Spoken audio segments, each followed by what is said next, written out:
the budget. All right, you got some.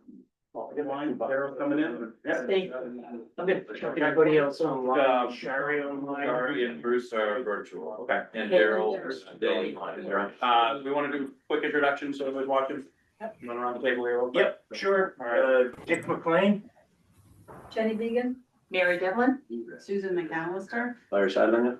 Connie Magistrelli, Leslie Wysocki, Andrew Doran, town manager. Daryl Fraser. Dan Hunter. Tom Anderson. Bruce Rockwood. Shari Sage, Daryl Oh, Sherry is here. Okay. Yes. And Bruce Rock- Day. and Bruce Rockwood. and Cheryl. and Cheryl. And The other Mrs. Pinkham. The other. All right, so, yeah, we left off, last night at, CLC ambulance, and that puts us at, highway department, and so on and so forth, so, do you wanna go right to page 96 then, anything in between? So, all right, everybody find the page, we good? 96. Yeah. Well, let's see, public page. That's the cover sheet there for, highway department, so, want to start it off, Andy? Yeah, I'll try and just quickly hit this little overview sheet we have here. Folks that if you're not aware, we got a department of two. Working off of the heater road, winter maintenance, plowing is mostly all contracted out. The 2-person crew does do about 1.5 miles of sidewalk and just a couple town properties, or portions of them anyways, in the wintertime. Summertime, we're working on some of the more routine drainage and maintenance issues along the roadways. As a crew too, there are some things that we still need to contract out in the summer months. So far, this first 2 quarters or half of the year, and this summer they were able to work on getting about 3,000 feet of road surface repairs done, and reclaimed over 8,000 feet of shoulder and ditch. Mostly on a couple of roads, standpipe and back meadow primarily. And with some contracted help, it was able to do 5 culverts so far this year, some on Westview, 1 on Hammond. There's another one that was completely contracted out at Belvedere Extension. The remainder of the year, they're starting an inventory of road widths. We'll do a surface condition inventory. It's been a couple of years since we've done that. 23 was what I had done those last, but we're gonna try and do those every couple of years. So we'll have them update that in the spring when the frost comes out of the ground. And it's the final damage. Hoping hopefully in the next couple of months that we can get some clarity and solutions for the challenges of the drainage along Chapman Street. Right from the top of the hill here at the back end of Hilltop Stop. Everything funnels down and kind of slows down in that old virgin wetland there where there used to be some skating years and years ago. And so we gotta try and figure that out. That drainage, if that water doesn't flow through there, it backs everything up on Chapman and Church Street. Coming off of Hodgson there in that low spot at the intersection of Pleasant. And we're gonna attempt to do all the handwork striping, all the crosswalks and parking stalls. And we bought a new machine to replace the one that's aged and been spending more time working on than using it seems the last couple of years. So we're gonna give that a try. It's battery powered, so it should be a lot less noisy for those that live downtown when they're working down there. Thank you. Looking ahead for FY27 and some of the things that are supported, the budget's trying to support. I'd like to see us try and locate in inventory, to be able to put in like a GIS program, all of our culverts. And that may or may not include staff on hand or potentially an intern if we're able to make that work for a summer project. With any luck, we'll be able to afford and be able to complete the Chapman Street drainage improvements, likely contracted out for the most part. But I imagine we'll be involved to some degree. The MPI, the municipal partnership that was to do, just needing to monitor that progress. That's the sidewalk that's been planned and that we've partnered with the state to construct between the school and the Hannaford line, the gas station. And so I'm anticipating that going out to bid. The state's leading that effort, but I'm assuming that we'll likely have that ready to go out to bid by the end of the calendar year. So we'll be monitoring that. All the handwork again for striping. We do try to do the crosswalks at least twice a year. The rest of the stuff tends to hold out for the most part. What line is that? I'm going over the summary. Still on 96. Okay. Page 96. The possibility of replacing the 550, which should help really handily in our repair line. I think this year we got it back and it needs to go back yet again because it didn't fix what they said was fixed on it. And so we're having trouble with that. The last couple of years, it's really starting to add up. And then the possibility of a V-plow for the loader, just to make life easier when we're trying to clean up, have that versatility to angle that on the sidewalks. Can't really dump it back in the roadway. We got to continue to go towards away from the road with it. But we'll get enough some spaces where it'd be certainly advantageous to have it, but also thinking about the additional sidewalks we're about to be investing in over the next few years. And so trying to think about what equipment we might need to make life easier with that. That sidewalk between the school and Hannaford's is set to be between 6 to 8 feet. If you use the equipment we have now, you're talking probably 3 passes. It'd be nice to try and get something that's only gonna take 2. You gotta come up and go back anyways, but you like not to have a dead end trip and just to come back, so. We're thinking about that and some of the goals for the coming year. With that, the highway budget, road budget, again, just regular routine operating type costs, not capital improvements. As proposed in my proposal, it's up 1.67%. Or $13,690. One of the things that will reduce pretty dramatically is the budgeted health insurance. That's line 4040 on page 98. You see the reduction in that, $37,000 roughly. And that's just at the moment, we've got 2 employees that have a buyout option and they're not utilizing our insurance, so they both have the buyout back. $50,000 is what it would be if we're paying for 2 plans that are the full family plans. Plus the HRA, so that's with that reduction because of how it's currently set up or what they're using, that's a significant savings. We'll go back up a few lines. 3024, the vehicle repairs. The difference between the department proposed and my proposal, $8,500, is whether or not we end up with replacing that truck this year. I'm hopeful in that there'll be support for the capital plan to be able to support the replacement of that truck. We should get some trade in or sale value of it. Its miles are relatively low, but if we keep it, I just don't know how to guess, what it's going to be and what we've had to do the last couple of years, if it's going to continue to dig at us or not. I mean, this year we're in this line, the year to date was 467. Since we printed that, It's now up to like 13,000. We spent $10,000, or a little over 10,000 to fix it the last time. By exhaust system?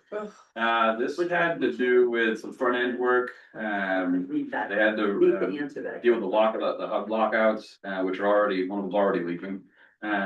We pointed out to them today, the shifter, is pretty loose. They had to replace, again, this is the 2nd year in a row, the shift linkage had to be replaced in the column. We just got it back from Wiscasset Ford and it's still jumping gears, on us. Those, one of the downsides to the 550s, as we understand it, is, if you put it in park and the gear doesn't hit it and you turn it off, it's likely we're not gonna be able to turn it back on.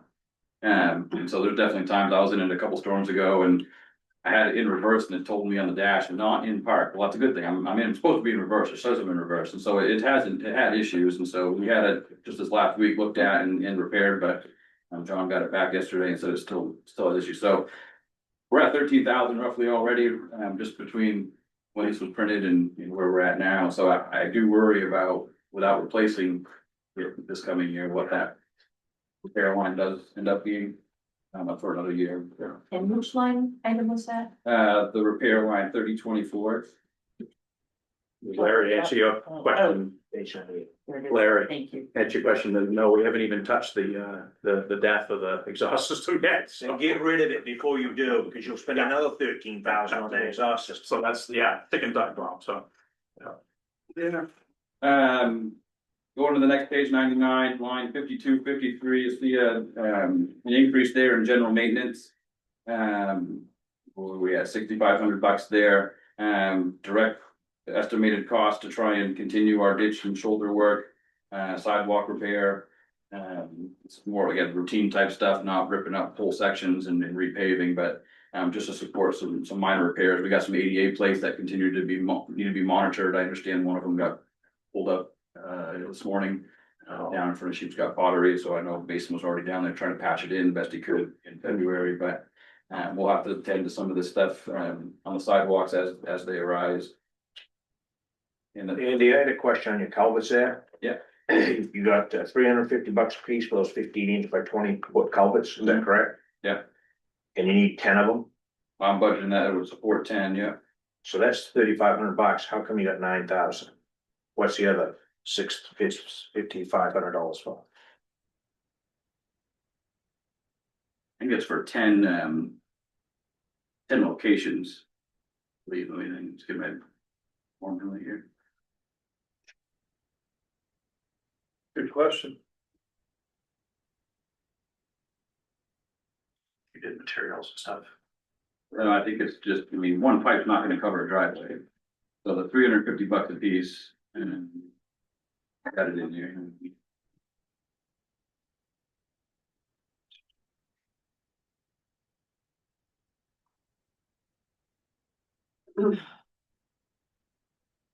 Yeah, so that affords us 25 sections, 2.5 roughly sections per crossing in the roadways.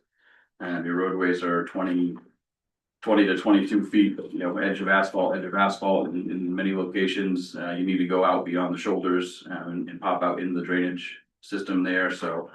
You know, So I might understand you're talking 10 locations, not 10 replacement pipes.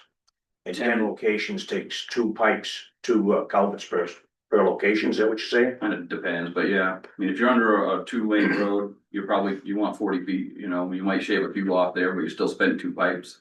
Regardless, driveways, and depending on the width, you're probably a pipe and a half. But if that was to support kind of 10 locations. Yeah, so not 10 culvert, but 10 locations, okay. As we're doing questions, what's going on with the salt and the sand there? Yeah. So we buy the salt directly with this new contract. The salt line there, the smaller amounts in the past, and what we're budgeting for is what we utilize in turn, you know, for our sidewalks and what the department needs. When we run the expense just to keep salt under salt line, we're running that over. The contract line is journaling and providing a credit to support that payment. And so that's what we buy it directly. We take that cost directly off the contracted price. So the blank there, that's just a timing issue. I'm assuming we spent a little bit on sand and ice this year. It's a pass through, so if I get $1,000 salt sand bill, I put it in under 52.52. But then when I pay the contractor for plowing, I take it right back out of that line, so it's just kind of a wash. But we've spent probably, I think about $8,000. I haven't done the ones, I've got like 7 of them in my. Yeah, I think now. so far this year, there's been 15 loads. About 30 tons of load. Yeah, there's a stack of them in there. Yeah, 30 tons of load, 15 loads at 73.50 a ton, so I think we're, you know, the most recent number, we're probably pushing $40,000 this year in salt purchased by the contractor. And salt is scarce right now, I understand. Through our contractor, they're keeping up. One of the other ones, Morton, is falling behind again. We're buying it through Eastern Salt and other supplies at the moment, continue, from what I understand, continue to be healthy, but yeah, and this happened last year, we had Morton last year, and we had to wait. We can only stack about 3, maybe 4 trailer loads in our smaller building there. The bigger round building is meant for mixed sand, mixed salt sand combo, and so they haven't gotten far enough into it yet where they can cuff off and start another pile in there, but just So that makes it 50-50? no, it's more like a 4 or 5 to 1 sand to salt ratio. The what they can stack up there, 4 trailer loads, about 120 tons. You get a storm, hits Friday, lingers into Saturday, it's gone before Sunday's over. So being mindful of some of those storms, they kind of have to we'll plan ahead, really well and hope that the trucks can get time, and supplied there. So the downside is, there's times where this year they've had to, throw the treated sand out there where it should have been salt, but I said, if you don't have it, you don't have it. I mean, it is what it is. We can't store it out here. Trucks don't run Saturday and Sunday, so. But yeah, that's. Why was 2025 so much higher? I mean, incredibly higher than six, What seven. line? It's the same line, 52, 52. What's that? It was all booked through there, and when we were paying the contractor, it wasn't credited through their account, it was billed to them separately. But we earmarked it all here, and then the contractor had to write us a check for it. So that would then show in revenue? It would show in last year's revenue. Yep. Yep. Okay. So if we're using the line 5252 is just a pass through, what's the $750 for? Again, that's what the department needs to use for the mile and a half of sidewalks and town properties. We apply salt as we clear our responsible portions. It's a much lower number. We invested in a couple of those salt cubes to put on the front of the whacker last year, which is a big godsend, and compared to what we used to do, which was drive the truck on the sidewalk, and leave a trail of salt that was mounted. It was ridiculous, how we were doing that. So those cubes have been great. They can do, depending on the conditions, I think it's usually close to 2 full cubes that they end up going through to cover what we maintain per storm. But there's no expense for that piece yet this year. It hasn't, we haven't Booked it. billed our usage yet. We're keeping track of it, and we'll settle that up as the season comes to a close. So what is Main Street painting and sweeping 21, on 5297? oh, next page. Skip the page. Oh, Yeah. sorry. Yeah, so the line before that, 5296, that was what we were budgeting to contract it out. You see in 25, we had contracted most of it out. It was about $22,000. We budgeted the 15 this year. So that's how I understood it. That line was typically used for the contracted portion of the work, and then the 5297 there at the top of it on page 100 was more of that in-house cost if we're doing it ourselves, and so we're buying glass beads. And the labor, we're doing it just in-house. So that the difference there, it kind of helps show the difference there. We think it's about a $10,000 savings to try and do all of it ourselves. All the long lines that get done in town on the roadways are only on the state roads, and the state does that. So the state does the state roads. And is Business Route 1 then considered a state road? That's a state road. Biskie School, Bristol Road, and Center Street are all state aid roads, and they take care of the summer maintenance on those. So those get striped, but. Can I ask a question about the stripe painting? They always get covered by snow in the winter, and you can't see it. Is there any possibility of doing something more physical, like cat's eyes, to have raised things that would survive the winter? And it might cost more up front, but it would last longer and be more effective. Right now, people can barely see where the lines are. They're not familiar with the town. You're referring to crosswalks? Yeah, Or- crosswalks primarily. Oh, yeah. Yeah, I mean, it's a challenge in the wintertime in New England is, most of them you wouldn't see anyways because the paint's come off already. That's worn off, and then it is But the- covered by snow. But there's also Right. salt staining from using salt on the roads in the winter that also blurs it. I don't know that there's Pull a, up to a We plow. talked a lot about this last year. yeah. I mean, you could raise it and it'd be raised, but you have, I think, this a similar Well, challenge. there are materials you can use, they're just more expensive. So are we willing to increase the cost? It's like the cost up front. But Things like that. over the long term, you have less replacement. If the thing survives the snow, it just strikes me as also kind of unsafe in the downtown. People parking between the post office and the bank and the. What about the clouds? Are they above the surface? We haven't looked into Yeah, options. there's a handful of options. The operating budget's not proposing we take care of that type of capital solution at the moment, but I think from Main Street is slated for an improvement project that's certainly worth talking about. In the meantime, we'll keep painting the best we can, and there's nothing you can do to paint really this time of year. It's really too cold to. But if you have it raised, Andy, doesn't the plow just plow it off anyway? There's some different solutions. I think when you think of raised, you're talking about more like a speed table potentially. You know, the plows and others vehicles can get up over that a lot easier than speed bumps, speed humps. But I mean, as far as the paint and the lines go, yeah, you Yeah. might have a raised table, but you still have the same challenge, you know, whether it's snow covered, salt stained or peeled off because of the plows. The only way to save from the plows would be to kind of inlay it. And so you actually, when you do your asphalt work, you mill it down an eighth of an inch or whatever it is and paint below the road surface. They actually did that about Yeah. 20 years ago. Remember that, Daryl, when they stamped it, looked like brick going across the street? And I don't know why they stopped doing it, but that was very distinctive of how you get across Main Street. I mean, you could paint those yellow, they painted them red on colorblind, so I didn't see them anyway. But that was a pretty, I don't know why they stopped doing it. Maybe it was expensive, I don't know. I don't remember. So- I'm misunderstanding, I think. You said the state is responsible for the crosswalks on the state roads, but we Oh, pay no. them for the No. paint? No, they do the long line. They don't do the handwork. The handwork, just the crosswalk. The yellow and white Parking lines. stalls, stamps for handicap. Those we do. We do all that. The parking stall, the side and crosswalks are our responsibility. So who determines where the crosswalks are? Well, should be in cooperation with the state following, certain, I forget them. It came with the DOT plan when they laid that street out. Remember when they took the bump outs out there, Daryl? There never used to be bump outs there. No, Going down the those street. out, It was just one straight sidewalk. And we removed one too, if I remember. They did. There one up further down, Right. to the bank. I think one came out of there. Yeah, so they pulled one out, yeah. So, Then we found a 30-ton bus on the sidewalk. Yeah. 2 times a day, so.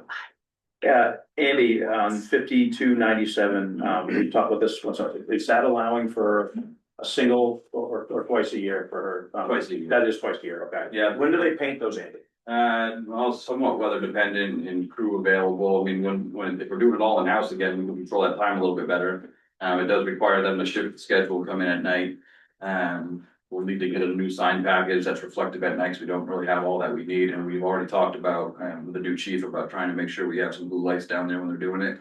So that way we're in compliance with those standards and requirements. But that, we try and do it twice a year. We try to aim for the before Memorial Day parade, if we can get it. We gotta sweep first. Intend to all the spring setup and of the parks and parking lot and all that too. So that's the goal, is to get it before the parade. And we'll try and get it again in October before Pumpkin Fest. Usually And somewhere down then. that's relatively new too in the last 30 years, because it had been only once a year for a long time, and then, public input, that was an ask for getting those touched up again, so. But doing it in-house is a lot. I just wondered if you did it, if you could do it sometime late in November, to touch it up. I don't know about doing the whole thing, but touch it up somehow so that you could see it this time of year. Yeah, I don't know. yeah, when we were even, been trying to aim for right before, the holiday weekend in October, just because. No, I can appreciate that. We're down for that. The glass beads get applied to the crosswalks so that it's reflective at night, the lights come across and hit Well, I mean, it. they state paints right up into November, so I mean, we get those warm days when, You mean Yeah, it's not paint the freezing. third time? You want well, us to paint the third if you time? can't see them in March and April. And people are complaining, I'm just throwing ideas out there. I'm not suggesting either. Something to Andy, look at, consider. 52, 53. Looking at the Back on, 24, 25 numbers, and looking at year-to-date, 26. You almost hit the budget already and you're halfway through. It looks like a lot of deferred maintenance. Is that what you're doing, picking up on deferred maintenance? What's the full thing? Honestly, we're throwing darts with that number. There's a lot more we could spend it on, and we're just trying to keep up with things as they're kind of emerging as an issue to address. I'd like to try and get ahead of it. Increasing that to 14,000 will help us do a little bit more proactive work. But anyone that walks the sidewalks know that they're due for some significant work, and until we get some of them completely replaced, we're just trying to keep up with what we're anticipating to be continued problems. So this, year-to-date number is likely to be a lot higher by the end of the fiscal year, right? Yeah, I mean, we gotta stay within the overall approved number, but it's certainly possible. I know that ditch and shoulder stabilization, we had some ditching done last year. The way it worked out, we're doing more ditching in-house. we're buying the jute mat, we're doing the, putting the seed out. And so this will help with that stabilization number there, that $6,000 is also to include some of that. If you contract it out and bid it out, you know, as a full package, that typically includes digging, hauling and that stabilization work. So if we're doing some of it in-house, let's afford some of that as well. Andy, does is the town buying the sand, or does that come out of the plowing contract? That's part of the plow contract. How many yards do they? Oh, I think they started with about 1,200 yards and they've added another 300 or 400, bumped up a little bit there and early January. But you get into the piles again. Does the contractor buy it wherever he feels, wherever he gets the best buy, town doesn't have any say on it? Line 2117 on page 97. Leasing of traffic lights, $6,000. I didn't think we leased them. Not for the ones that are fixed on the roadways at those intersections. We pay power costs, which is another budget line. This is for to support the work we do in-house. You send a crew of 2 out there. We don't have additional 2 or 3 people to do the flagging work, and so we've been getting Work lights. We've been getting Traffic lights. mobile traffic lights. We rent them for a short period. We try to. Okay, all right, not the intersection of.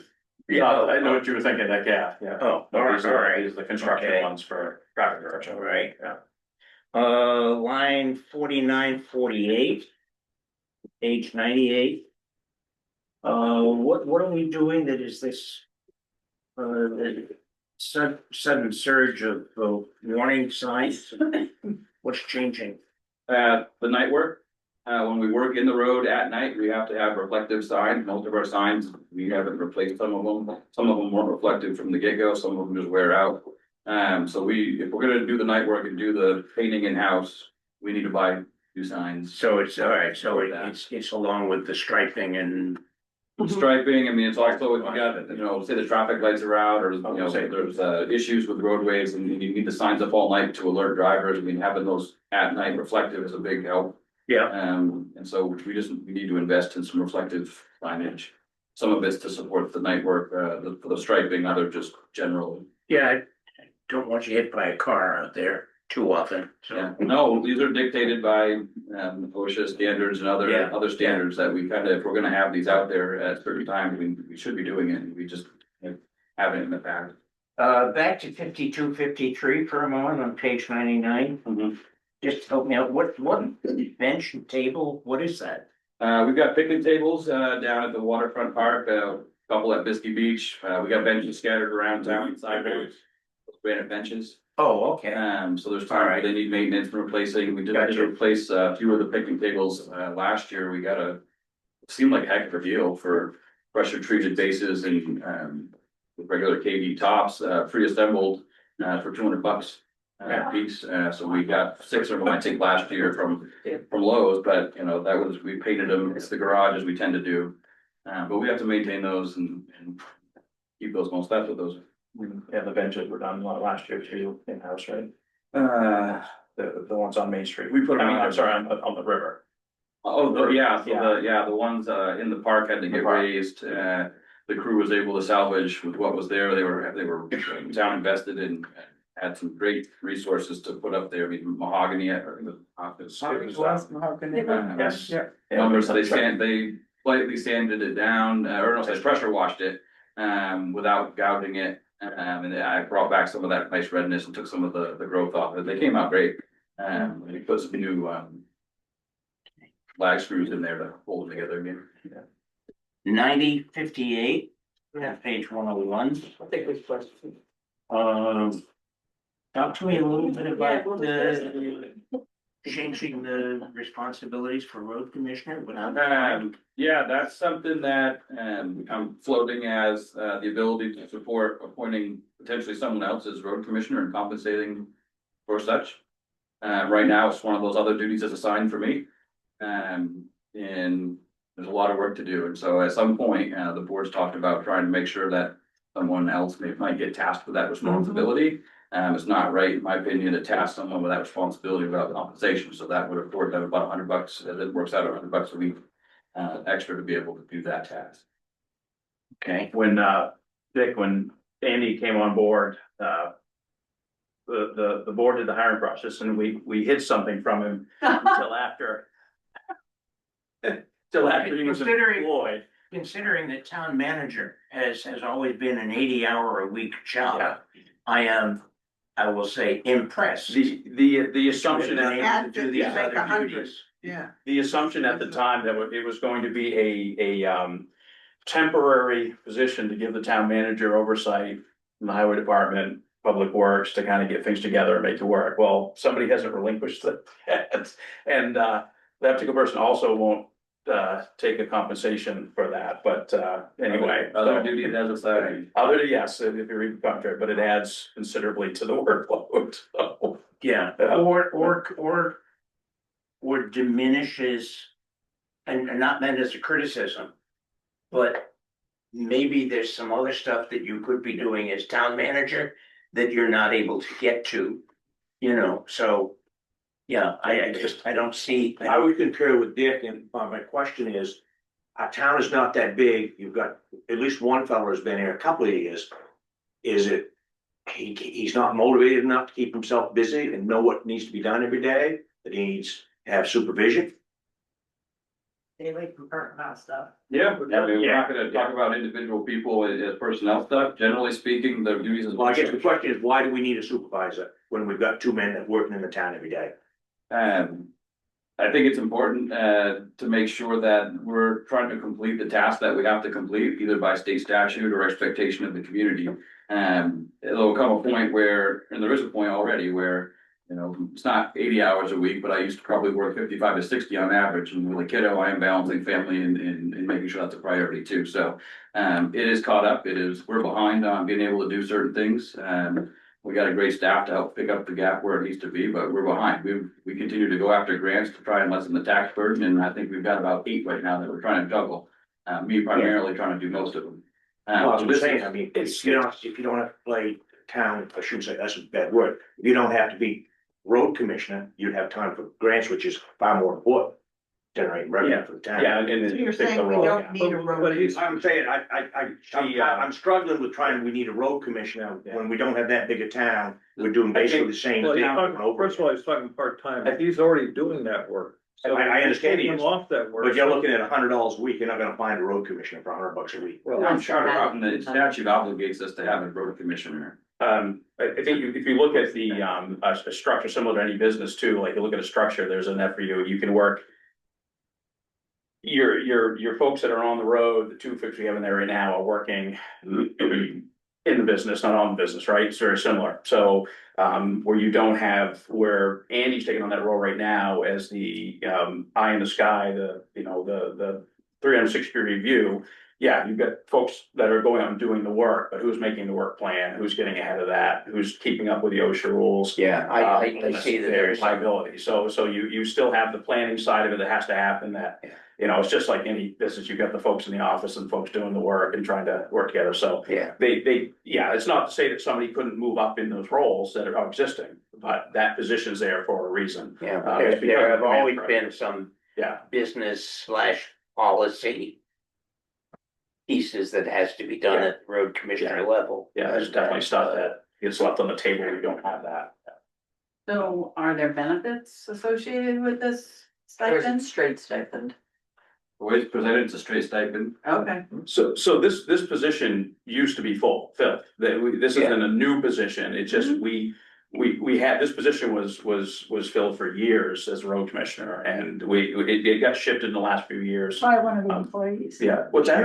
Wasn't Hugh the road commissioner? He was road commissioner for a long time. Yeah. He was and also, before that. Yeah, he was also a worker in the town doing whatever. Yeah, we had, and one time it was one person. One person. And you got 20 something miles of road to maintain, one person cannot Yeah, do that. nothing get around. They can make phone calls and Well, yeah. coordinate jobs, but they're not doing a lot. Yeah. They're barely keeping up with minimal maintenance stuff, so. One example is that I was told that for 15 years, the culverts on our street and that I live on were maintained by the town.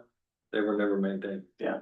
We had, the board would have a goal on the work plan for like random, like 9 culverts a year. And I mean, I haven't been on the board that long, but that period of time, I don't remember any of them getting done, you know, just, it wasn't possible. And the same thing was, so the striping, going back to the striping, we contracted out striping because the staff of one, you had no, at one point, we were pulling, it was, Steve O'Brien was getting pulled out of his, emergency management position to stand downtown with a sign and, you know, as a volunteer and direct traffic, so it's, yeah, it's just, I mean, not effective as.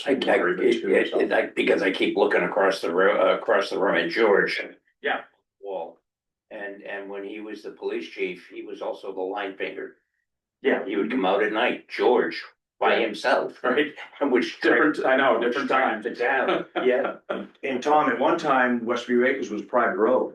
50 years ago, when they built Westview Acres, the town didn't have any say in that. That was, of course, was tax revenue involved, but the Westview Acres Association owned that road. I'm not sure when the town took it over. No, it was stated that in fact, when the town management at the time, the select board investigated, they thought that it had been maintained. When they found out it hadn't. Right.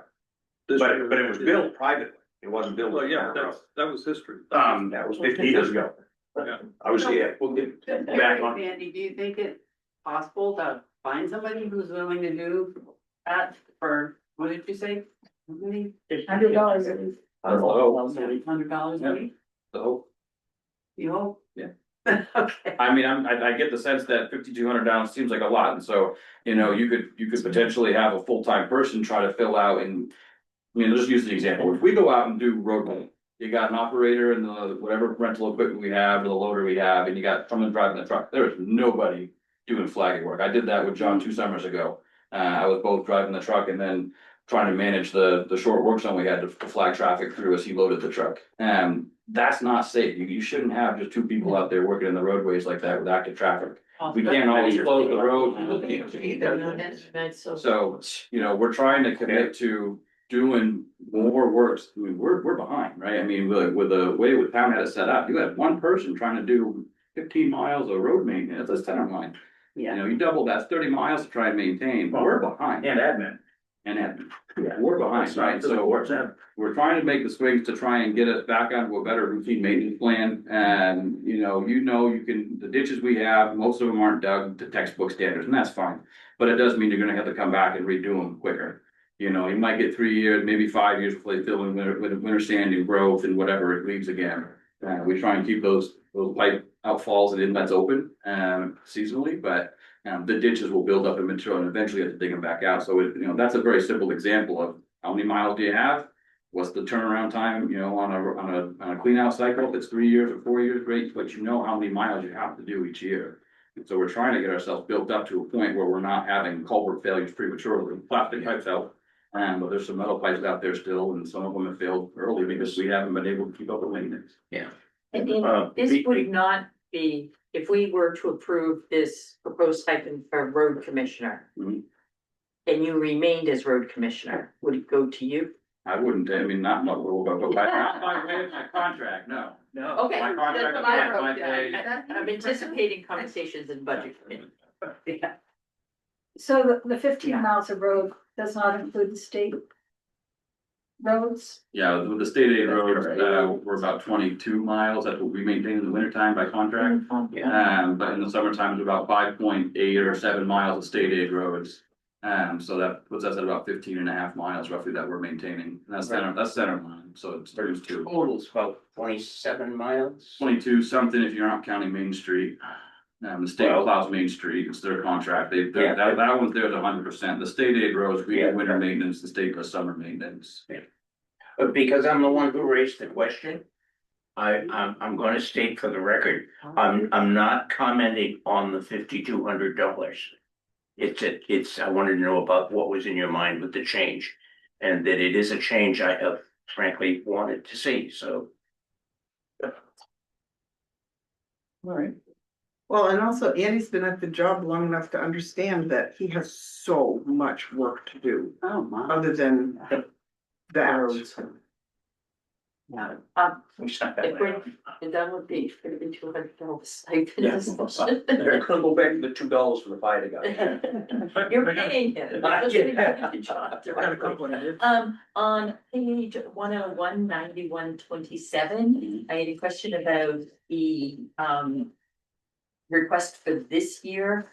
You say that you need to conduct it on a 2-year cleaning cycle, and we budgeted for it this current year, so why are we budgeting for it again next year? And why did the price go up by so much? Yeah, so there's about, we had 88, 89 before the parking lot project, added a couple more, so there's probably a couple we haven't seen, so there's about 100 catch basins out there, in town. And another thing is, just like your ditch maintenance, you have to clean out the sumps and those every so often. Trying to make sure we have the ability to do it 2 years, that would afford us the ability to do 50 each year. Anyone that was down in the parking lot the parking lot project, those basins in there are absolutely massive. Yes. At the end of those, that system there, that's not gonna be a standard price. Now, it's possible, there's so much water behind that it's gonna clean most of it out, essentially. But all the ones in the streets, I mean, we rented a machine this year, which is partly why you don't see any expense here. We rented a machine, to try and do it ourselves. Well, it's been 5, 6, 7 years, what our guys were finding at the bottom of those, the machine we rented, we couldn't pull some of it out. I mean, they had one. Dead bodies.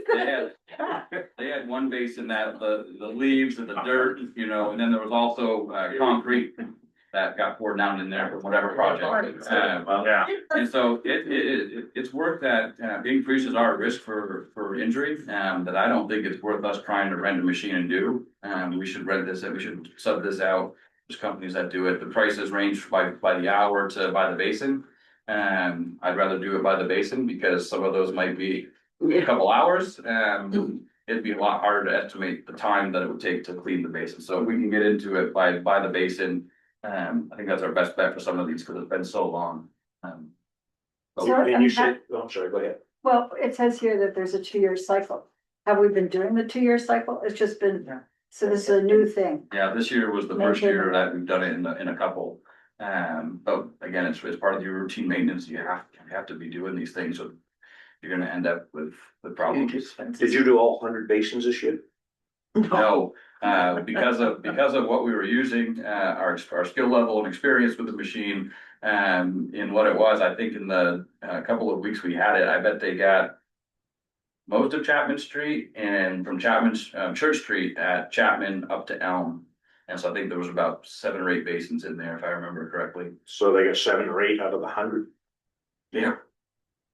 Yeah, we had the machine just for whatever period of time it was and did the most we could do in there. His own game. That one there, because of what the nature of what it is and Specialized. the risk for employee injury, I think that's a good one to sub out. Someone else can come into town with a better truck, better system.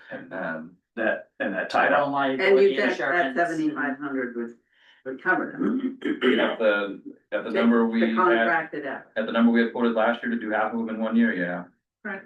And you have to remember that Andy has done amazing work at not just letting us live year to year. He's taking every single thing in this book and pushing it out so that we can see that we have this maintenance to do. Maybe it's every 2 years, something else is every 5. But we haven't had a town manager that has done that before. I mean, Andy's whatever that you call it, I mean. Foresight is amazing for us. Yeah. To be able to try and stay on top of what we need to do as town. Question for the road commissioner. Huge expenses. So, it looks like another deferred maintenance thing on the tree work.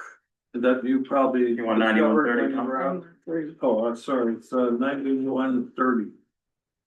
So you were out, doing inventory on the roads or whatever, and so you probably noticed certain trees that need to be cut. Yeah, we got whole roads that need to be opened up again. The canopies have come into. But I do mean, we this have the is, equipment for that?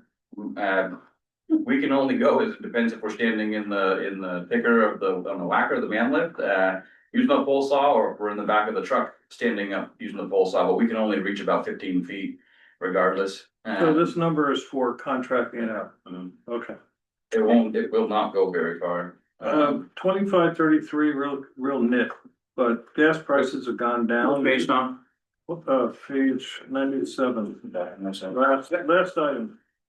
It's a real hit, but grab $1,000. Gas prices have gone down, but is this because of our new equipment? That's one, gone up to 7,000 from the tracking of what we've had in the past. Diesel right now, what, four? Diesel. Oh, it's the diesel. Okay, everything that has diesel. Okay, all right. Yeah. You answer the question. Yeah. Can I ask you about the revenue piece, the auto excise? Yeah. Just for funds.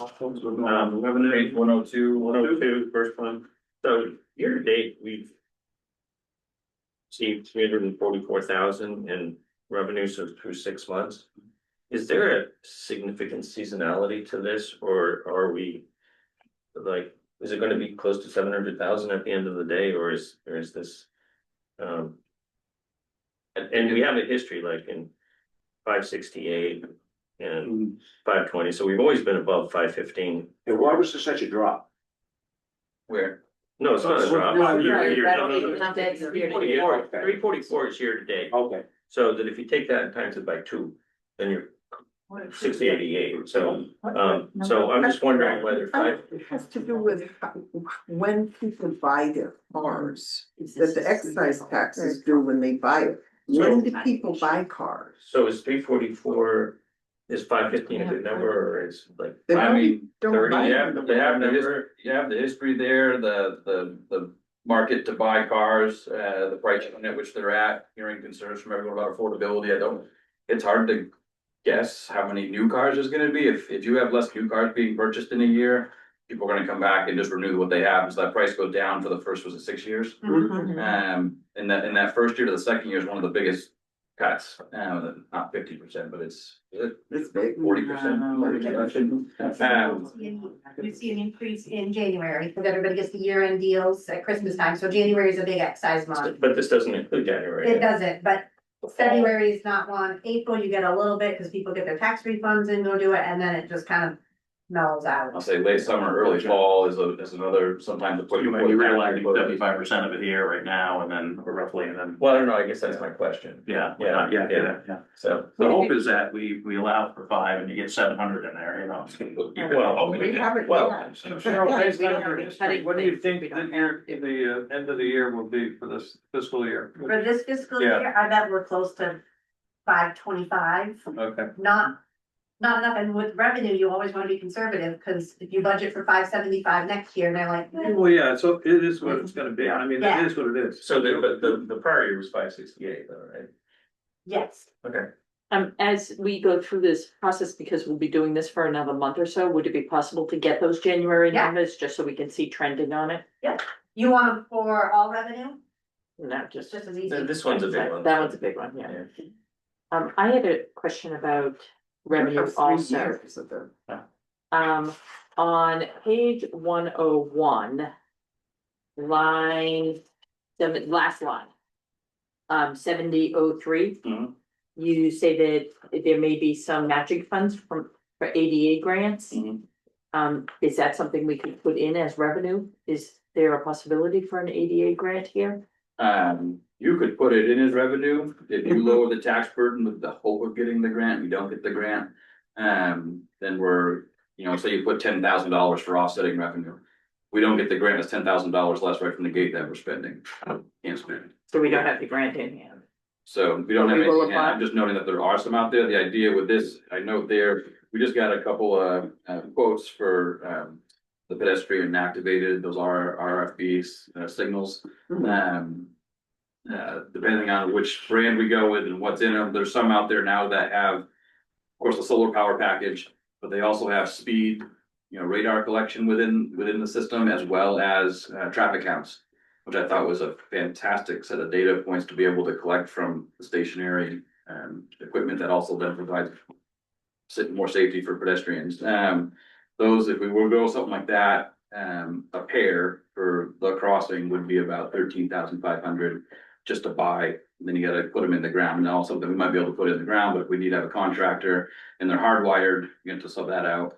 And that's where, by the time you're all in, if it's all contracted out, you might be pushing maybe not 25 or 20 based on those numbers. If you go with the more simple systems without the traffic counters, without the speed data in there, we've gotten a number, I think it was about 7,000 for the equipment. Again, not hardwired. The challenge, we were talking maybe about looking at, do we try and put one of those traffic counter speed ones in Main Street and let one of those crosswalks be lit up?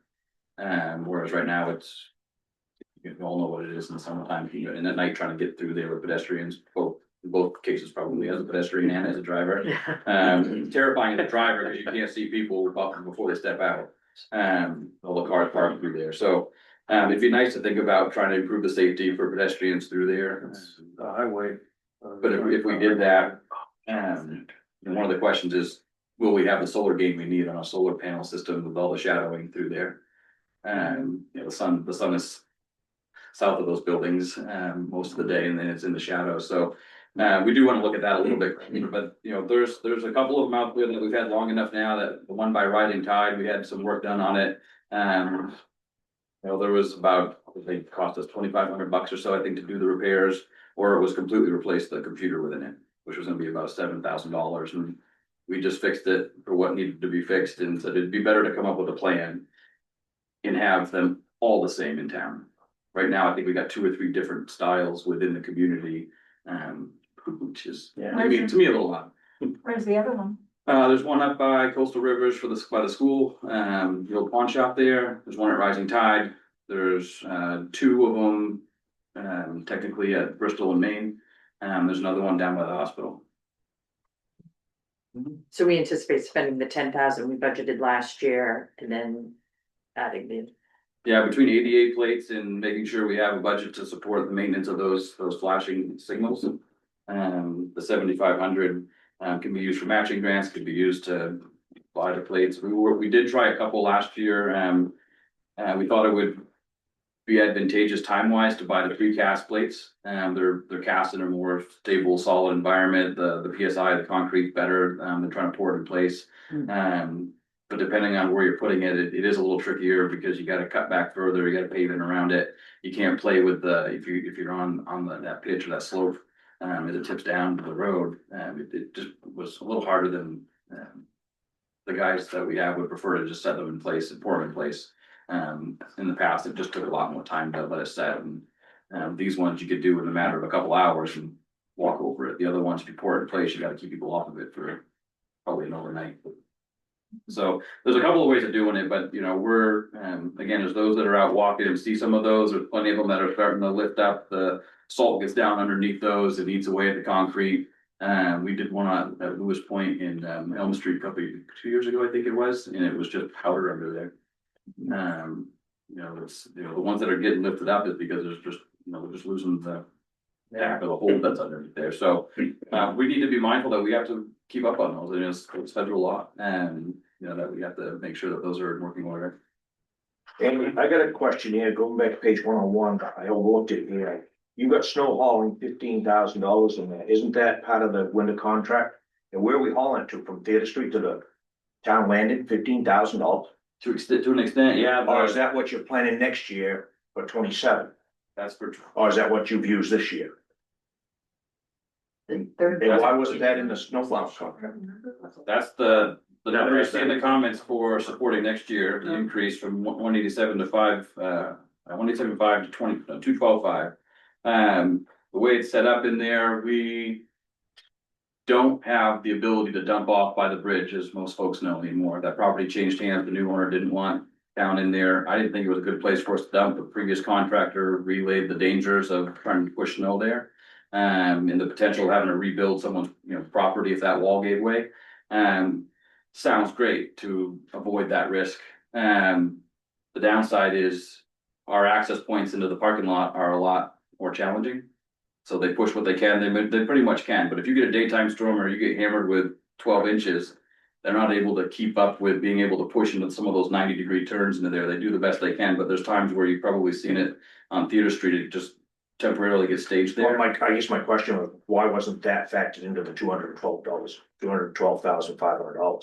In the contract there? Yeah. It's never has been. I know, why wasn't it? Trying to get a contractor to say, I'm gonna truck, snow for nothing, that's just something I don't think it's never been put in there, because. Well, it was factored in there for a slightly different reason. I was worried we might lose the snow discharge. Given how some of the bills of the state have been going. The questions about salt in the water and pushing stuff overboard. So we did put in the contract, not knowing, if hauling would be needed. So when it was bid, it had a cost per hour, for the 3 years. And so we had the allowance in there to do that. We knew it was gonna be a challenge losing that snow discharge site there. What we didn't do is we didn't spend, $100,000+ Newcastle did. They had a snow blower, by way of the contractor to throw it into the river. So this is a much lower cost, still is able to get done. It doesn't happen with every storm. So this is a way to be able to make sure that we get things cleared, as needed, but it does only for a few of the bigger ones. I didn't account for it in this year's budget to carry it, so anything that has happened, we just need to be mindful on the other end of other budget lines, not to go over on those. The fuel So less. it is okay to dump that in the river? Yep. For a long time, we've had to get a waiver from the state. Because it isn't just the salt, it's oil and everything else that gets pushed up from the road. But we've been able to get a waiver, on the basis that we have no reasonable alternative. Okay, hauling it off to Newcastle someplace. And I know when I was sitting there, every year we worried about whether or not that waiver was gonna get renewed. Wasn't it also a time you could dump it in the river if it was dumped within so many hours after the snow stopped? For a while, yeah, because it had to be, Yeah, it had to be directly related to the safety of getting the snow off the street. Yeah, it's amazing how, Maybe we could snow destroy is our regulated for like even hauling it away, Our river, then we're not gonna have that industry. but even hauling it off, it's regulated. There is a problem with the piles of snow at the corner of Church Street and Elm Street. It's really difficult to pull out without getting run over. And it's literally unsafe. And that's true by, frankly, my driveway. You cannot see over the piles of snow that get put on our side of the street because they clear the sidewalk on the other side of the street, not ours. So it's like a castle, really. And I think some of that snow needs to be carted away. I think specifically where Elm and Church Street come together, there's that enormous pile, and that's not safe. Dan, you know where I'm I would like more of a today comment rather than a FY27 budgeting comment, but. I didn't know if we had a shovel for Dan in this proposed budget. I could use it this way. Dan put all that snow there. Yeah, that's just my driveway. Blame him. Is there anything else on the highway department, folks? Sherry's got her hand up. To come off mute. Carrie has her hand up. Sherry. Hi, there will always be litter mixed in with that snow. And so all the litter goes into the water. Yep. That's right. Not smart. Adding more plastic. I do have one question because I don't understand it. I don't know what the acronym means and I should. On the revenue, LRAP. Local Road Assistance Program. Okay, So the state, provides Okay. funds to every town with state aid roads. okay. Excuse Larry, me, you're not the only one. what about the litter? What about it? I'm not sure we can do much with it, Shari. Well, In a budget, I don't know if we can do much with it in the budget committee meeting. but why don't we budget to have it hauled away instead of just trying to default by dumping all the snow in the lake? Well, for the time being, we don't have a place to haul it to. Is that? And it's a cheaper, at a certain risk, it's a cheaper alternative too. We don't have a dump site identified, so we'd have to find a place, get it permitted, and then try and realize and estimate what that cost is gonna be to haul every amount of snow that used to come off the roads out of town. Well, why don't I think as a responsible community, we should begin to look for one.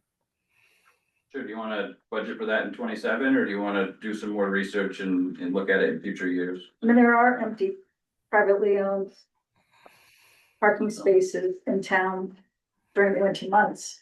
Mandy, may I suggest as your budget, maybe to do your vacuum cleaning is late into the fall, into the early winter you can to eliminate some of that trash. You won't eliminate all of it.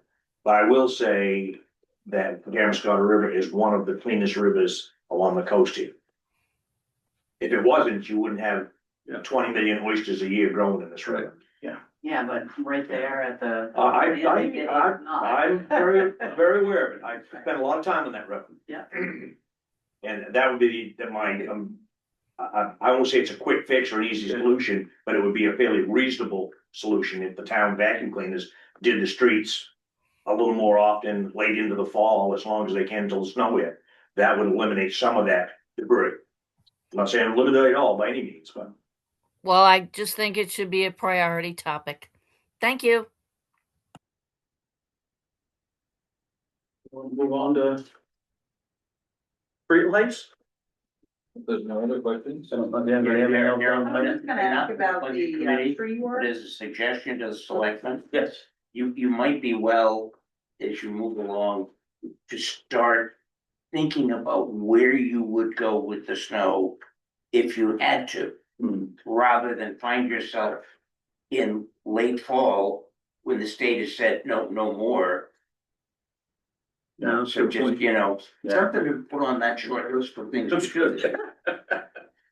But we've used up the Elm and Church Street locations. No, they're a little more space. Well, when our first storm this year, I caught the new guy who plows out the bank pushing the snow across up into my front yard.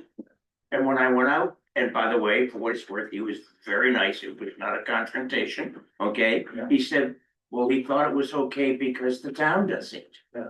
And to which I said, yeah, and that's something else we need to talk about.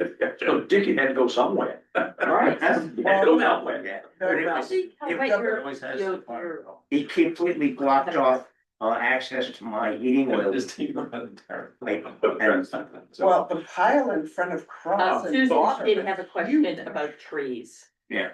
Yeah, no, I was just Yeah. looking at that and I know that, and And about, oh, yes. Yeah, where yeah, so 101, 9130. Just question about, I know CMP does a lot of tree trimming. Is that ever factored into, what you see here in Damariscotta? I'm just thinking, is that a place for us to go look to help cut down some of these tree limbs? Or are you just are we looking at power lines when we're looking at the trees Or or? look at canopy over the road, is there sun coming through to help deal with snow and ice concerns? Can we get it, some of the roads the trees might just be too tall in the angle of the sun, whereas whatever direction the road's going might not work, but. There's the clearance and the width, making sure that stuff's pushed back up off the shoulders. We do roadside mowing, but that sickle bar, I think it's a sickle bar on there, only goes out 5-6 feet off the road, edge of the road. So anything beyond that starts to crowd in eventually if you're not cutting that back. We do a brush hog attachment on the front of the front end loader, but anyone that's worked equipment knows that you're not gonna, we shouldn't be using it in the way we have probably in some places. It's a front lead machine, and so it's going in places that it's not recommended to do it that way. So, it might mean hiring someone to come in every 5 to 7 years, depending on what the growth is through there, to come in with like either saws and handwork, or come in with a forest mulcher attachment and just make quicker work of it. There's a couple ways to tackle it, but we've got a combination of just deferred tree maintenance. Any dangerous trees that require cutting and is near lines, but it's not in the line right away, we've got to take down. There was one on Egypt Road that we cut some off of, right at Abbey Lane there, and then one of the storms came and took half of it off on, for us, but it also required, I think there was a generous person going by with a tractor or skid steer that took care of most of it for us, but some of that stuff requires, we had one on Belvedere Road, we had to have cut and crane down, it was on a corner, it was big, tall, that was a $3,500 job. So it doesn't go far, this is to be able to afford us the need to get in there and at least pick through some of the dangerous ones and more crowded places. And what's been your experience with residents' concern over cutting down trees? Depends, on Main Street. On there's- Main Street, yeah. Yeah, there's a lot. I mean, we look at it strictly from what's in the right of way, what's needed to keep the road in good capacity and condition, we do the best we can. If they're ornamental trees that are in yards, I mean, we try and work with the property owners and give them a chance to do it themselves, but if it's impeding in the right of way, we have a right and obligation to keep those roads open. Oh, no, I mean, I'm fine with that, but I know there are some that get very agitated when the trees start coming down. And if They're gonna get more. if a if they lose tree the power. leans on a wire, CMP is then responsible, so we should all be hoping for windy weather during some of these storms. So, sometimes you get very lucky and the utilities come in and they do the right of ways and it. And they take there's care of these overlaps, for like you, they- yes. They open that canopy up, but it's, and it's just, a lot of it's just getting the canopy opened up. If you look at, your salt usage going into winter, I think a really good example of that would be, the corner of Egypt Road coming off of Biscayne. And, I can't remember how long ago that got opened up, that side, but, that notoriously never got any sun. And it's just washboard. It would have, you've been through it. It would have 6, 8 inches of ice on it. And it didn't matter what the contractor, who the contractor was put down there. It could not keep that clean. And that canopy got cut back and the corner got opened up a few years ago. And it's not anywhere near, I mean, so it's. Across from Buzzies? Yeah, right coming up through there, right, yeah. And, that was a good example where you cut that canopy back, sun gets in, and then they put a fraction of the salt that it needed before, so. It's expensive.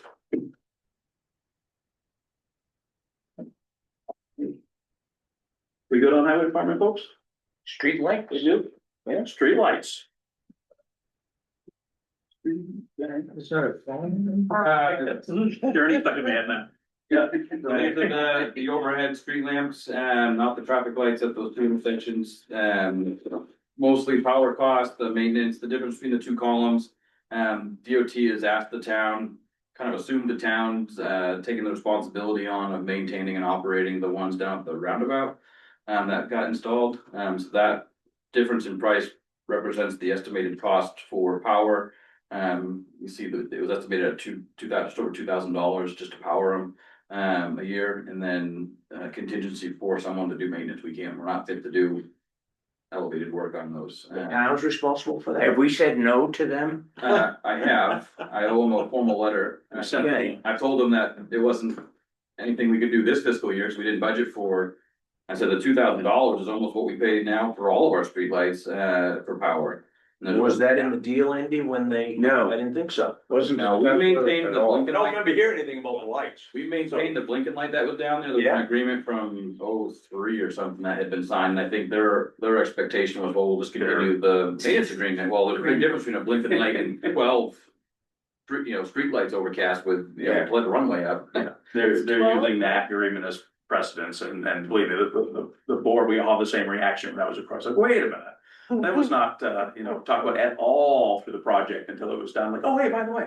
So, Well, my next question is when the truck runs through the bushes in the middle of the road, right, tears that all to pieces, who's gonna replant them, finally hot top it over like shit? that's all state, they're just asking. That's for just stuff with state. the lights, yeah, but again, it wasn't, this was thrown at, it came through the town office, and I was like, oh, by the way, so. We've asked Andy to, start with a strongly worded letter. We respectfully reject your request. Yeah, I've called some of the neighboring towns that. Excuse me, shouldn't we also suggest to the state that they put a speed limit, not 45 miles an hour coming to the roundabout?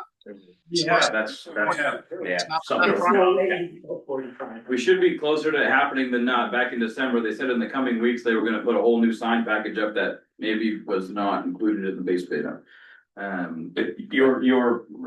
The proposal here is predicting that we do have to take on some, it did say we have some maintenance liability there, yeah, so. So as I was, mentioning I called a couple of, neighboring towns, cause that have Route 1 running through, that have lights. There's a light at the intersection of Center Street and Route 1, in Noblesboro, on the Noblesboro side there. There's the traffic lights in Waldeboro, there's traffic lights in Wisconsin. So I was calling some of my colleagues to see like, what's normal, because they told me, well, it's policy, I'll have a copy of the policy. Well, it's under review. Okay, so let me call some of the other places to see if they're paying for operation and maintenance. We pay operation and maintenance for the traffic lights, which is the next budget line.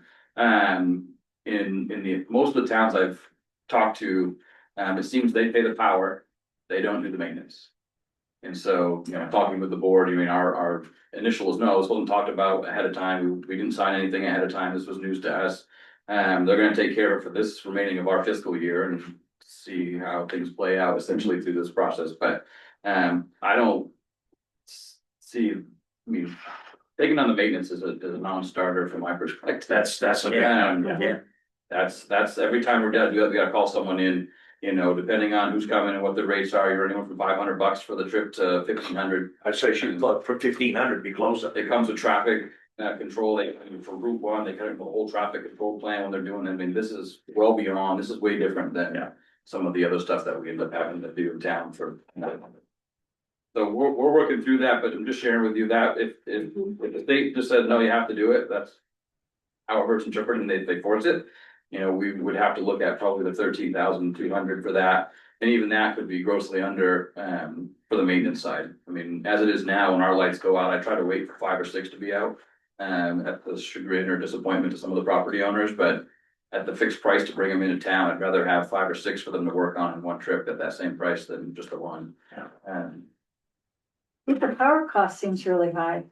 You know, to keep up, you know, for LED lights. That's what they asked, I asked them to estimate the power cost, that's what they told me per year. And I mean, all of us have seen our power double in cost this year.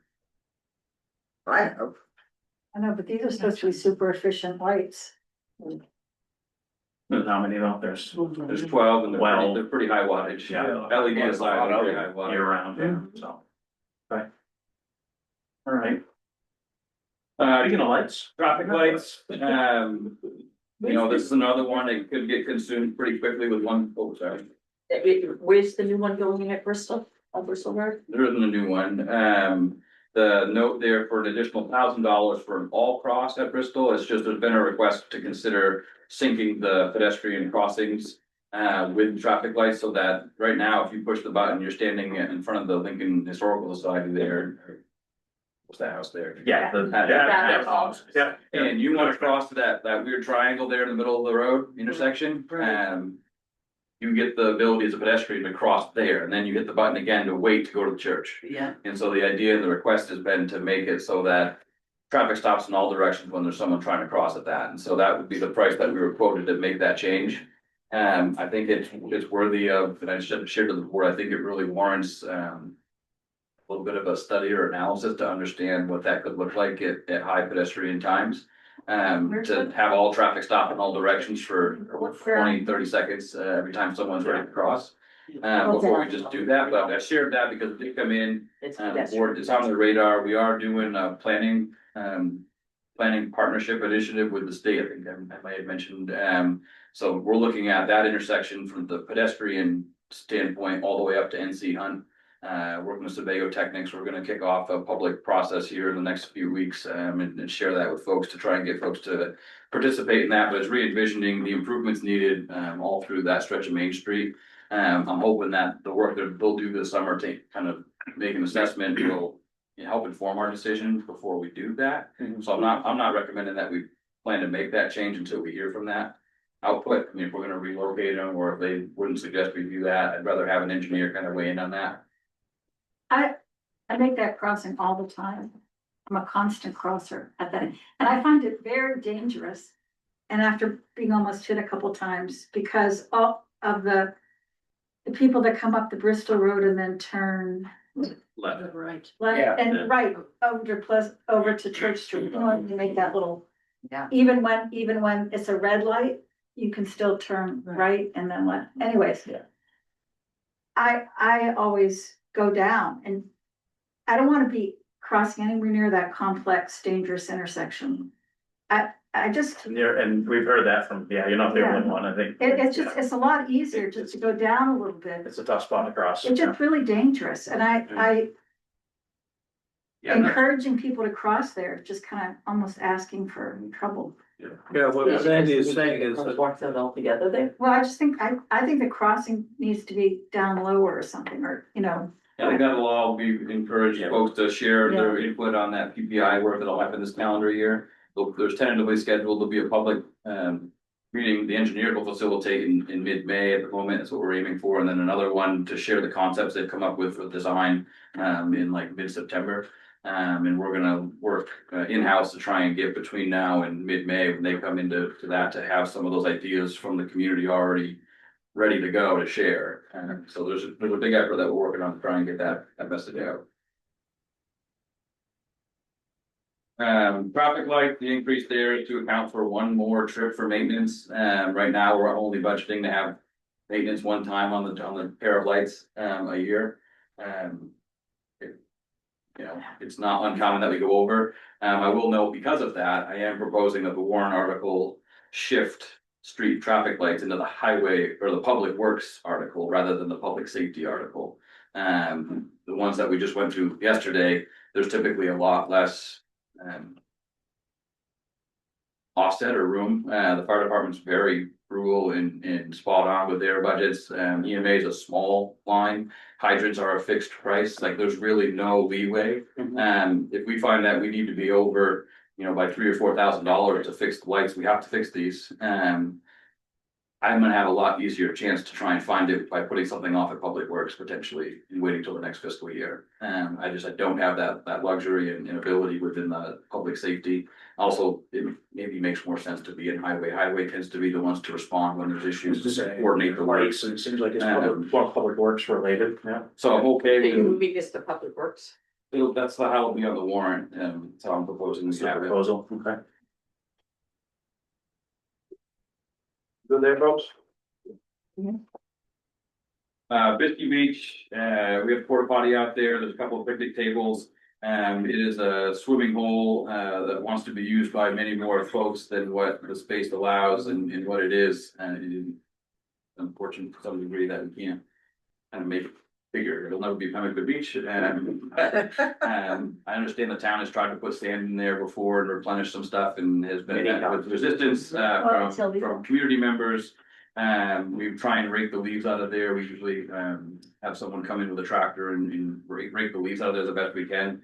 You know, but at a minimum, this is for the porta potties and some of that leaf cleanup. I mean, we're there to load it in the truck and haul it off, but we got that little whacker. You don't want to put that out in the water. And the tractor can get in there, has much more clearance, and you're not dipping the engine or any of the grease fittings in the water like we would if we did it. We have done in the past. So you're scraping, you're pulling. The leaf litter out of that drainage swale, yeah.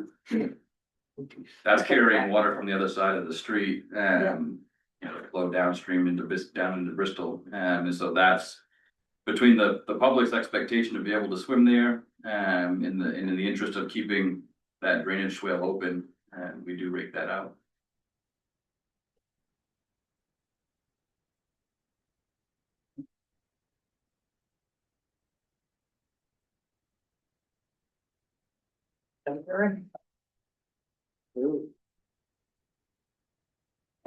Proposal, up a little over $3,000 or 5.29%.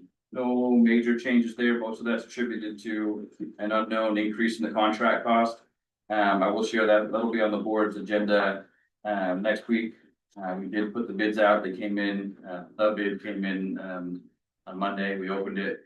It was for $80,000. So my recommendation would be, and the trustee's recommendation is to put it back out to bid, and a couple others will bid on it, at a more competitive rate. Right, yeah.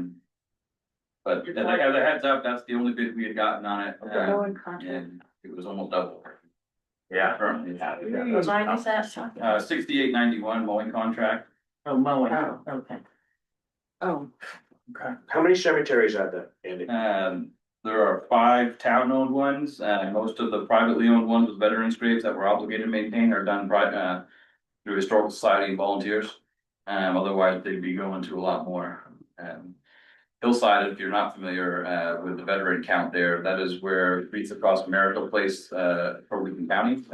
My understanding is that's got the most amount of veterans buried there in Lincoln County. First. Yeah. Patty Whitten set up a really nice adopt a cemetery program. Who did that? Patty Whitten. Oh, Patty was doing it, so that all those individual family owned plots are kept up by somebody to at least get the grass cut a couple times a year. And most of the volunteers have done a lot more than that there. Cemeteries They've are really cleaned them up. well, the trustees have done a wonderful job and they don't get enough Yeah. praise and yeah, just lucky to have Patty for as long as she did it. So one bid you got for 5 cemeteries for 6 months was $88,000. 80, $80,000. locked in for 3 years, they didn't have an increase over that 3-year period. I Is always that 80,000 a year or 80,000 for the 3 years? each year. And the currently we're paying 40. Yeah, back out to 40 and things, Yeah. So this is the same vendors? no. Why do we switch? Only one qualified to submit a bid based on the mandatory pre-bid meeting attendance. Mm, So, when we put the RFP out, there was a mandatory pre-bid meeting, so if someone wanted to submit a bid, they had to be at the meeting, only one company happened to show up for that. I think we put it back out to bid, I don't think we do a pre-bid meeting, and see if that. Putting it out again, another opportunity, generates any additional bids potentially, and. Right. As a heads up, that price could go up a little bit more than we were hopeful for. I think I put a 5% increase in placeholder in there as a new contract was coming in and. So, the other one, if you have a question on 6985 potentially, it appears as though we're picking up new, repair and cleaning work, that. Had been utilized from the reserve account. But we do it every year, and so I encourage them to bring it back over to the operating budget because it's a more annual thing. This isn't, really a capital effort.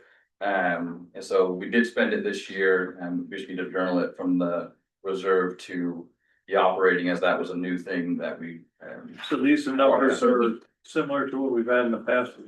Yeah, so I mean, stones that are leaning have fallen. We hire someone to come in who's trained to be able to put them back together, stand them back up, we do the bases on them.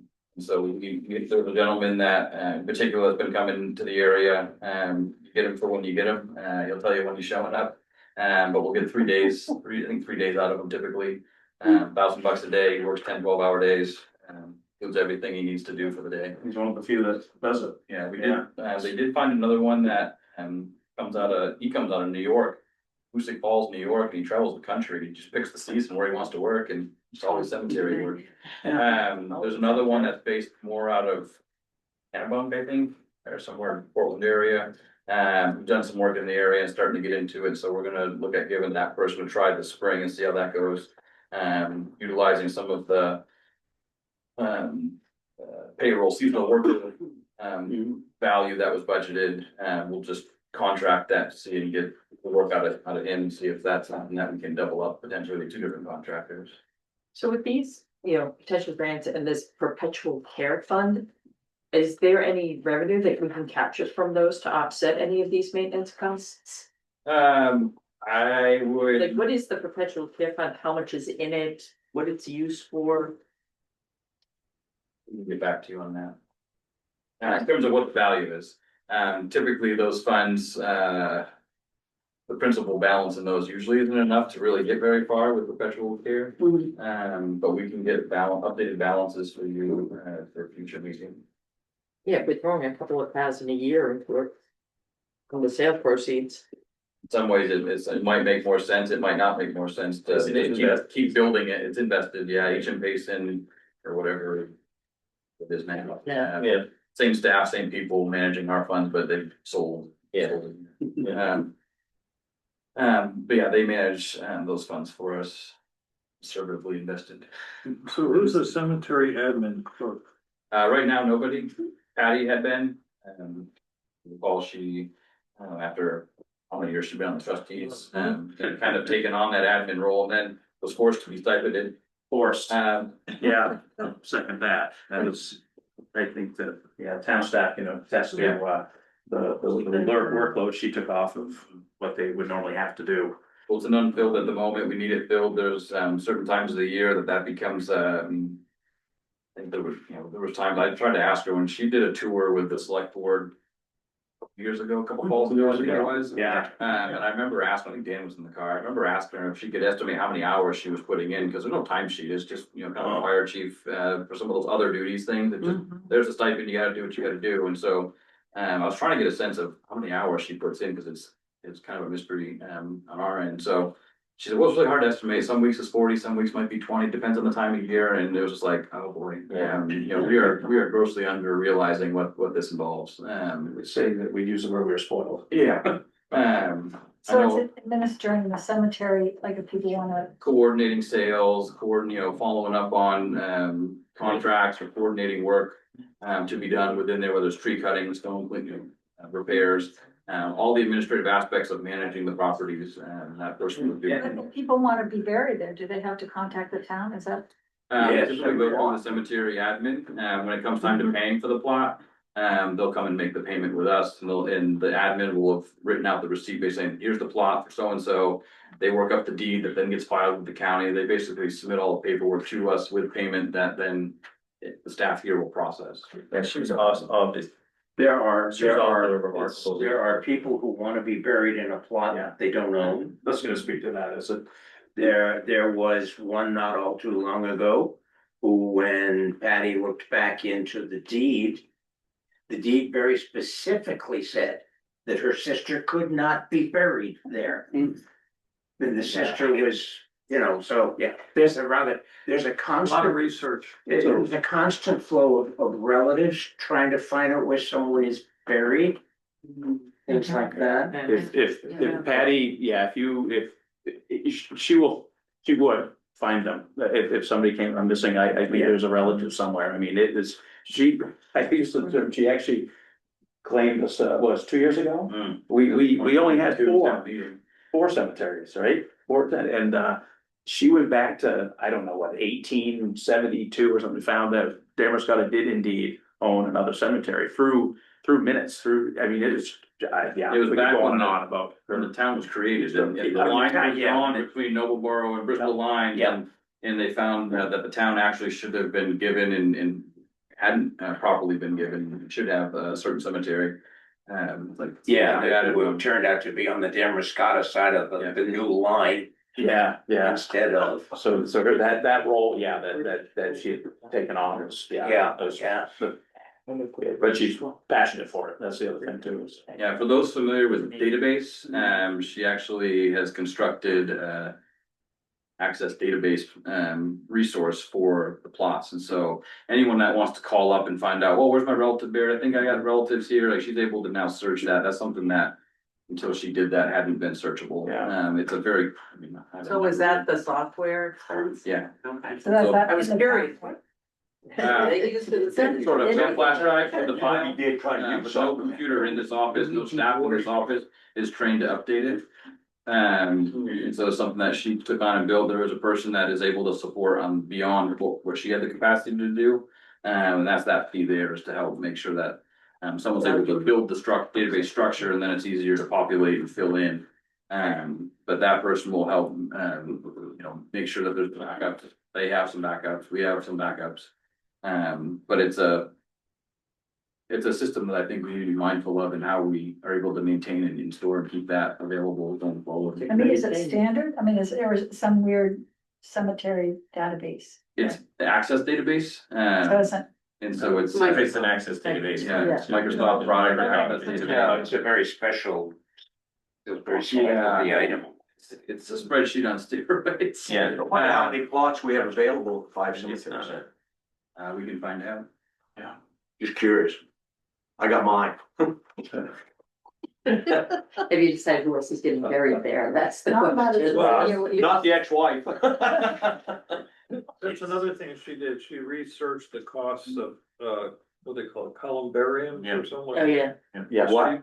Columbariums where people have put their cremated remains to try to save space, ground. we're running out of space in the cemetery, she located, where we could put one, and she went to other cities, towns, states to find out what they cost, what the different styles are, the whole thing, she's got all that Isn't information. that capital? That's incredible in person. Yeah, I mean, Capital. the land might be, is at a premium, I think that's not a secret to anybody, and so, for the future of the community and those that want to be buried here, when do we talk about being able to expand? And if you're not buying acres, can you minimize that footprint by putting those columbariums in? So that I was. think it goes right over Larry's spot, doesn't it? Yeah. Opposite direction, goes towards the school, we bury him over close to the school, so. She did come to me when I was building my house, and now if you find any caskets or pieces of casket, let me know. Oh yeah, lady, I'm no doubt there. I'm all over that one. You all good to move on from cemetery, folks? Yes. That's a pit issue. Yeah, Keep that around. Community betterment, community services. Yeah, this is contribution to fireworks show that happens. I know the person that generally coordinates it. It's still kind of just a site that it happens. It's kind of a very loose volunteer effort to make sure it does happen. So this was, the town's been contributing for years. Riverside Park, being able to put some flowers and the planters out there. Those came up, but we had talked last year about potentially hanging them from the wood rails there seasonally, to provide some color and some flowers out there. Who pays the other, who pays the rest of the fireworks? Sorry, I had two Sorry, questions. It's donations, I think. Chris Roberts. Chris Roberts Yeah, okay. asks lot of various things like businesses that, for but I think- contributions, and it's way more than $2,500, that's what he said it was. Yeah, it's. Spend that much. Yeah. I was gonna say, yeah, definitely. Is there another question on?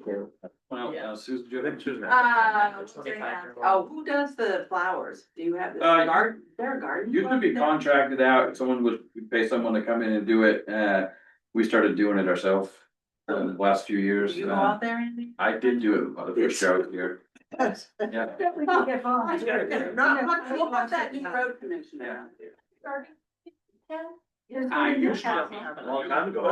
Bristol has one. There's some. We haven't done it in 20 years. It could be. That would be a nice thing for the club to take on, or the businesses downtown to take on, so. We didn't have a budget for this last year, that we took it out. It was taken out. I think I recommend, I can't remember if I recommended it. Problem is watering, Yes, they done, dead flowers are. yeah, that's a song too.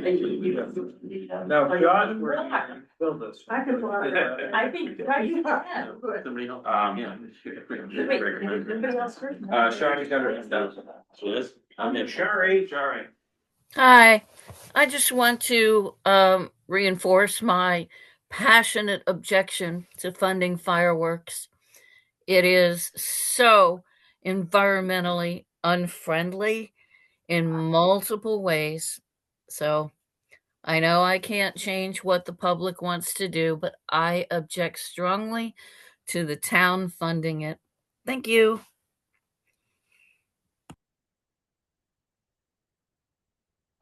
Want to move on there? That's it. You got one, no, you got better. And or. Yeah, I did, there's no more questions on that, those two lines there. I did, I thought I'd provide an update, with the provider agency request that we've received so far. The FY 27 department request is what they're requesting, and this is not, again, something that the budget committee or the select board review. If the signatures come in, by way of state statute, they're verified, it just goes on a warrant article. But just sharing because it does have an impact on the taxation and what that looks like. I provided the number of signatures they've each gotten. So the column with the line with. And then, yeah, I'll just note, I put the no's in there before I reviewed the policy again. The policy was updated in 2023, and it had required that folks, the nonprofits provide, financial statement, impact letter, some other things. It required they attend a public hearing, by way of statute. You can't require those things as a condition if they're meeting the state statute requirement of the number of signatures needed. And they did not, municipal legal did not recommend we pick a different number. We just followed the statutory 10%.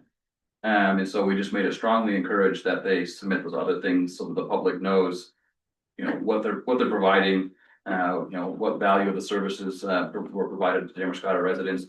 If they serve Damariscotta residents, financial statements, so folks can make their own judgment calls to whether the tax base should provide it or not. So I put no in there, not remembering that we didn't require it anymore, it's just strongly encouraged. So those two, had just submitted the petitions with the signatures, the other ones have submitted the financials, the documents that we've asked for.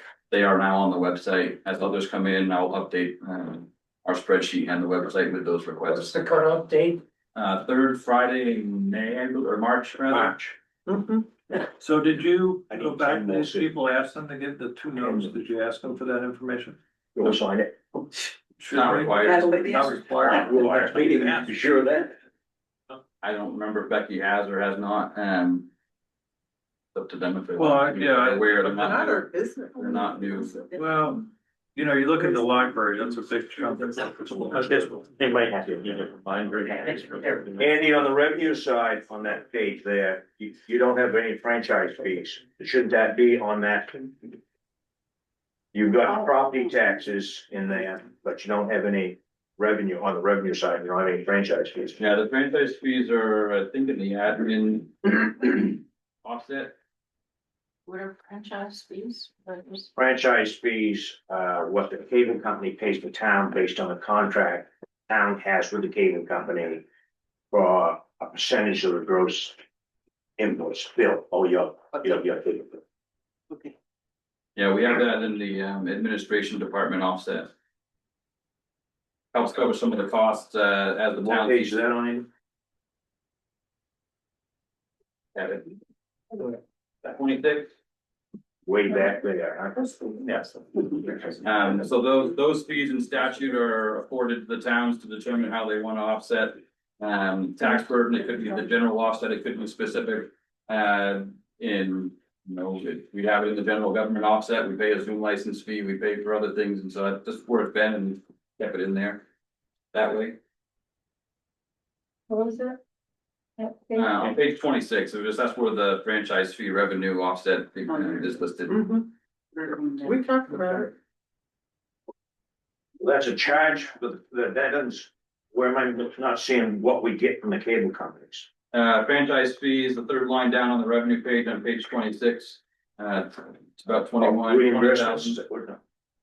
Charges for service franchise fees, third line down under the revenue section. Got there on page 26. Yeah, so you're saying the town gets $20,000 out of the cable company? We did last year. 20,989.73. It's been declining, right? It was 21,975, 21,909, 29.89. 977. That's it. 9,738 through Yeah. December. Do you know, are you anticipating any other organizations Yes. doing a petition other than the ones that are open here? Yeah, I'm assuming, I mean, we've been getting pretty regular from Healthy Kids, Lincoln County Television, CLC YMCA was new last year. They do need a few more signatures. Veggies at Table was new last year, and Midcoast Conservancy, where they were new last year, I'm not sure if those two come in again, but we'll probably assume that they all do it again. Okay. And you haven't heard anyone in addition to that? No, I have not. Becky's closer to the ground on that. That would be an additional, the numbers presented, that would be an additional, it was the same as last year, the 95,000 change. Yeah. And do we ever get any report on what they use the money for? They provide, some of them provide the financial statements, for the year previous. Most of them do a good job summarizing the value, quantifying the value for Damariscotta residents that were served. Some are easier to draw a direct connection to than others, but they do make a case for how the community was served by their entity. Those are all available, how they were submitted on the website on the 26-27 budget page. I put those up this afternoon. As others come in, we'll keep it. So they updated. submit that with their signatures? Yeah, sometimes after, sometimes before, but Well, I don't know this, I never really looked at it, but I had to submit a report to the town, Becky, a while ago, I gave it to her. Doesn't every nonprofit have to do that? by way of the policy and how we're applying it, we can't force them to. We still Well, strongly, Becky forced me. You don't tell Becky no. we still strongly. Becky can be forceful. We still strongly encourage it, because you are asking, they are asking for taxpayers to fund whatever the dollar value is, and so we feel support. The previous policy did require it. But the conflict is we're also requiring they meet the state statute for getting, signatures for a petition. If you're gonna make them follow the state statute, for the, signatures, we can impose a more strict interpretation of that. And so we just strongly encourage them to do it. Most of them still do. I might just make a point that when we had the open town meeting vote on these things, the providers would come and explain, but now we vote on it before the open town meeting so that they don't have the opportunity to come in person. On the other hand, a lot more people vote and they generally approve these. So it's worth considering. Public hearing though, right? Instead of. Most of them did, yeah. There is public hearing. They generally come in, well before that. Yeah, and they bring, usually bring some to the hearing. Yeah, some, lack of better terms of justification or, yeah. So they do come in and, yeah, everybody's interested in that, to be honest.